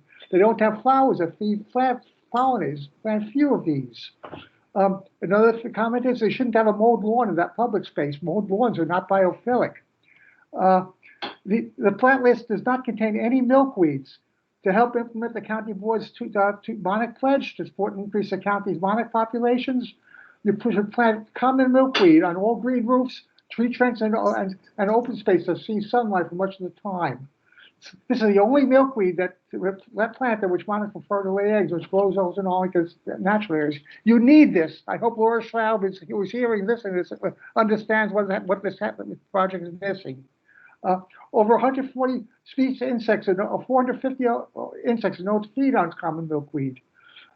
Its nectar attracts many pollinators. Its sap and its flowers provide food. It is the most important food plant for monarch caterpillars in the Northeast and Midwest. Plant milkweed in shady areas. The forests and forest edges are natural habitat. Okay, so basically, we need this information by the Planning Commission meeting, if possible. You're going to do more harm. This whole project will do more harm to the environment than good. Everybody for participating tonight. Thank you, SPRC members. Thank you, members of the public. Thank you very much, staff, Ms. Badger, Ms. Moore, Ms. Watson, and thank you very much, applicant. With that, this meeting is concluded. Thank you. Will you follow up with that on the plan?